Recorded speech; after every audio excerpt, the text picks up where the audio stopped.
Cadillac V. Kennan's dream. He wants a CT5V. Oh, black the worst way. Love the Blackwing. You also obviously want an Optic V and the Lyric V. No. the Lyric V was announced a while ago, a month or two ago. The Lyric is, of course, their mid-size electric SUV. Of course. I actually like the Lyric. It looks great. The styling of that. I think it's good. They're all airport. They're all airport black cars. Yeah, they're Uber blacks. Quite without question. But they sold them, and that's what matters. The Lyric V will have 615 horsepower, 3.3 seconds 0 to 60, which is strong. Real. The Optic V, Optic is their small electric crossover. Is that on sale? Yes. No. Probably. I don't.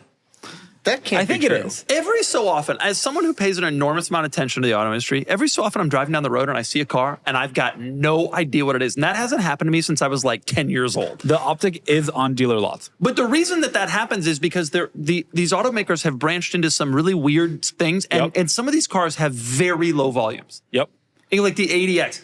Pull up a picture of the Cadillac Optic. By the way, that's Optic with a Q. Yep. I'm trying to see if there's any reviews. There were first drives a month ago. Oh my God, and I haven't reviewed it. That's part of our Talk Cars segment today. Cadillac specifically? So it's based on, it's based on the Equinox. It looks like an Equinox. Based on the Equinox. Or the Blazer EV or something? Equinox.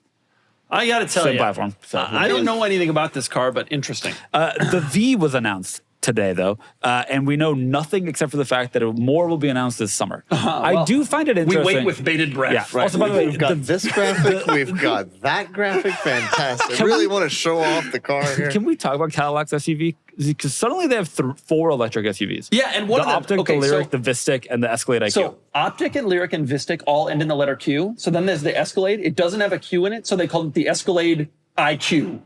Or is it just Q? IQ. And therefore, it has a Q in it. I mean, it's better than Escalade Q. I see... Escalade. I see Escalade IQs all the time. Yep. All the time. I have never seen a Vistic or an Optic. I'm not sure the Vistic is out, but first drives have happened. Do you agree with me that in terms of Cadillac electric SUVs, it doesn't matter really whether it's out or not in terms of whether we see them? in Southern California, yes. It does not matter at all. I think it's like playing the lottery. I think our chances of seeing one on the road is about the same whether it's on sale or not. Can you pull up the Cadillac Vistic? Because, by the way, the Cadillac XT6 died a couple weeks ago. You know, that is so sad. I had a day a couple days ago where I saw 6 XT6s in a single day. Banner day. That is a nice looking car. What is this thing? That's I want one of these. It's the XT6 replacement. Electric. Why does this not find its way into the public domain? I don't know. I don't know, but I'm into it. It's a good looking car. SUV. There will probably be a Vistic V. This is a 3-row, so this is an XT6 replacement, but it's EV only, and there's no gas midsize Cadillac SUV. Correct. Ugh, yikes. Yeah. Well, except for the Escalade, which might be mid-sized by Cadillac standards. Oh wow. I think those standards of the 70s. What does this have? Click on this Car and Driver article. What does this thing have? This one here. What does this thing have in it? No, I don't want to see the picture. I want to know what's going on. How much power we got? Go down to see the power. I get all my information. 300 miles a charge. Oh, it costs $99,000. Lovely. Okay, anyway, go. But the interesting thing here is that 3.7 seconds to 6. The interesting thing here is that they are clearly using their V brand in a aggressive way, and they can because they don't need to put a new engine in it. They just it's tuning. Amp up the motors, and that's smart of them. Amp up, nice. Unfortunately, it makes the V more like the V Sport situation. I don't know if you're doing 0 to 60 in 3.3. That's pretty to me. That's pretty quick. I think they hope to get Kennan with a CT5V Blackwing, and then get Kennan again with a Vistic V. Because definitely the things I love about the CT5V Blackwing, it's supercharged V8, it's manual transmission, rear drive. I definitely love about this car. It's a very similar machine. It is interesting. They've really committed hard to these EVs. The Escalade remains an Escalade with a V8 and a gas powered engine because they can't leave that behind. Yeah. They've gone all in on it. It'll be interesting to see what happens, though, to these other ones. Obviously, the $98,000 starting price must be sort of like an entry-level launch edition thing.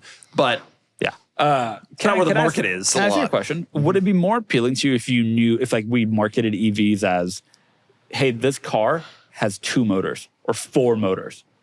No, because I want an engine. But it has 4 engines-ish. They're motors. They're motors. No, people use those interchangeably. Naturally aspirated quad engine. Kennan would be all over that. I mean, yeah. What's an R1S quad engine? A naturally aspirated quad engine.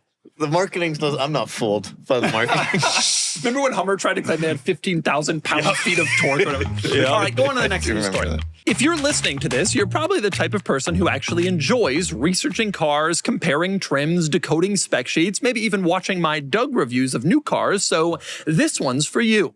Buying a brand new car right off the lot can be very exciting, but negotiating the deal isn't exactly the fun part. Dealers have all the info, you've got sticker shock, and a vague idea of what a good deal even means. That's why I love Car Edge. If you're buying a new car, Car Edge has a tool to give you access to something most people never see, the dealer invoice price. That's what the dealer actually paid for the car. Forget MSRP, this is the real number that puts you in control. It's like unlocking cheat codes before you walk into a showroom. You walk in armed with data, invoice pricing, market trends, what's fair, what's not, and you don't have to guess anymore. You negotiate from a position of power. That's how you get a good deal.